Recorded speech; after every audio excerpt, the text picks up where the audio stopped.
Hello అండి. ఎండు చేప మామిడికాయ కూర ఒకసారి ఇలా ట్రై చేశారంటే ప్లేట్ మొత్తం ఖాళీ చేసేస్తారండి, అంత బాగుంటుంది. క్లీన్ చేసుకున్న ఎండు చేపలో 2 పెద్ద ఉల్లిపాయలు, 3 పచ్చిమిరపకాయలు, ఒక మామిడికాయని తొక్క తీసి చిన్నగా కట్ చేసుకోవాలి. 3 పెద్ద టమాటాలు కూడా కట్ చేసుకొని పక్కన పెట్టుకోవాలి.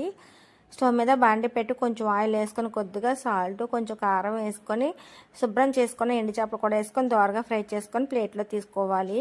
అదే ఆయిల్లోని కట్ చేసుకుని ఉల్లిపాయ ముక్కలు, పచ్చిమిరకాయలు వేసుకొని దోరగా ఫ్రై చేసుకొని టమాటా ముక్కలు కూడా వేసుకొని అవి బాగా మగ్గిన తర్వాత కట్ చేసుకున్న మామిడికాయ ముక్కలు వేసుకొని 5 నిమిషాల పాటు మగ్గనివ్వాలండి. మామిడికాయ బాగా మగ్గనివ్వాలి. ఇలా మగ్గిన తర్వాత దీంట్లో తగినంత కారం, టేస్ట్కి సరిపడా సాల్ట్ వేసుకొని ఒకసారి బాగా కలుపుకొని ఫ్రై చేసుకున్న ఎండు చేపలు కూడా వేసుకొని తగినంత వాటర్ వేసుకొని దానిపైన కొంచెం కొత్తిమీర జల్లుకొని 5 నిమిషాల పాటు మూత పెట్టి దగ్గరికి ఉడకనివ్వాలండి. 5 నిమిషాల తర్వాత పైన కొంచెం కొత్తిమీర చల్లుకొని వేడి వేడి అన్నంలో సర్వ్ చేసుకొని తింటే చాలా బాగుంటుందండి. నచ్చిన వాళ్ళు కూడా ఇలా చేసి పెట్టామంటే వాళ్ళు చాలా ఇష్టంగా తింటారు. Okay friends, bye.